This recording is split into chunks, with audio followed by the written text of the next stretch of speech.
እቶም ኣዕሩኽ ኣብ ሓደ ከተማ ሓደ ኣዝዩ ንፉዕ ቀባኢ ይነብር ነበረ። ቀባኣታት ኣብቲ ከተማ ብዙሕ ጠለብ ነበሮ። እቲ ቀባኢ ብዝገበሮ ጻዕሪ እውን ንስራሓቱ ብዙሕ ኣታዊ ይረኽበሎም ነይሩ እዩ። ካብ ዕለታት ሓደ መዓልቲ ግን ብዛዕባ ሓደ ስእሊ ምስ ዓማዊሉ ኣብ ዋጋ ተኸራኸረ።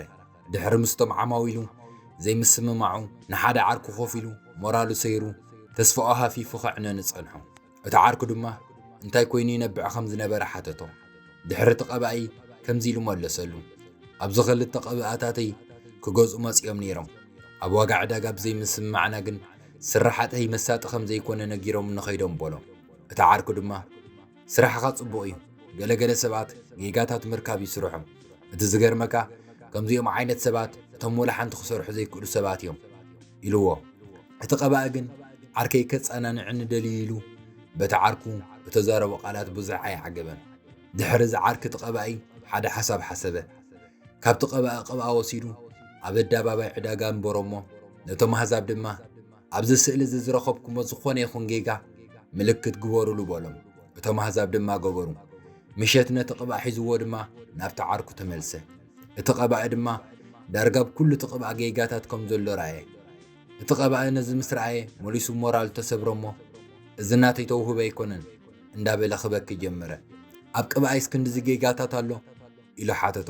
እቲ ዓርኩ ድማ ስቕ ኣቢሉ ካልኣይ መዓልቲ ክጽብሕ ሓተቶ። ንጽባሒቱ እቲ ዓርኩ ካልእ ቀባኢ ናይቲ ሰኣሊ ኣብ ኣደባባይ ዕዳጋ ኣንቢሩ ኣብ ታሕቲ ከምዚ ኢሉ ጸሓፈሉ። ኣብዚ ስእሊ እዚ ዝረኸብኩሞ ጌጋ ብዘየገድስ ክትእርምዎ ፈቱን ኢሉ ነቶም ኣሕዛብ ነገሮም። ወላ ሓደ ሰብ ግን ቅርብ ክብል ኣይከኣለን። ከም ልማዱ ምሸት ምስ ኮነ ነቲ ቀባኣ ናብቲ ቀባኢ መለሶ። እቲ ቀባኢ ድማ ኣብቲ ቀባኣ ምልክት ከም ዘየለ ረአየ። ብጣዕሚ ድማ ካብ ልቡ ተሓጐሰ። ድሓር ዓርኩ ከምዚ ኢሉ መዓዶ። መብዛሕትኦም ሰባት መብዛሕትኡ ግዜ ስራሓት ሓደ ሰብ ከነኣሱን ክቃጭውን ይኽእሉ እዮም። እንተኾነ ግን ንምእራም ዓቕሚ ዝበሃል የብሎምን። ስለዚ ናይ ሰብ ጌጋታት ምርካብን ኣብ ስራሕኻ ትሑዝ ምዃንን ኣይትገደሰሉ። ነቲ ትፈትዎ ነገራት ብፍትወትን ብተገዳስነትን ጥራይ ዕየ ሓይልኻ ካብ ውሽጥኻ ክፈልቕ ኣለዎ በሎ።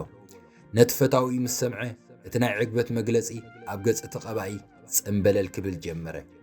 ኣዕሩኽ ኩላትና ጽባሕ ንህይወትና ብዝሓሸ መንገዲ ክንህባ ቀጻሊ ጻዕሪ ክንገብር ንደሊ ኢና።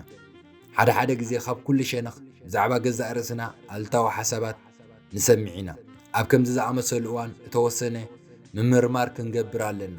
ድሓን እንተ ደኣ ኮይንና ከዓ ብዛዕባ እቲ ሰባት ዝነቐፉና ነቐፌታ ከይሓሰብና ጻዕርታት ክንቅጽል ኣለና። ሰናይ ስራሕ እንተ ጌርካ ገሊኦም ሰባት ወትሩ ኣልታዊ ሃዋህው ስለ ዘምፁ ሰባት ብዛዕባ ስራሕኻ እንታይ ከም ዝበሉ ኣይትገደሰሎም። ገሊኦም ኣልታዊ ረኣያ ዘለዎም ሰባት ወትሮ ሕብረተሰብካ እዮም ዘለዉ፣ ንሳቶም ከዓ ካብ ስራሕኻ ይሕስሩኻ፣ ስለዚ ኣይትገደሰሎም። ኣልታዊ ኣተሓሳስባ ዘለዎም ሰባት ወትሩ ተስፋ ይቑርጽኻ፣ ኣወንታዊ ኣተሓሳስባ ዘለዎም ሰባት ከዓ የተባብዑኻ። ስራሕኻ ፍቂርካ ወትሩ ድማ ካብቲ ናይ ቀደም ዝሓሸ ክትከውን ጸዓር። ሰባት ወትሮ ካባኻ ዝሓሸ ነገር ስለ ዝገብሩ ኣብ ስራሕኻ ብምምሕያሽ ካብ ምግባር ኣይተቋርጽ።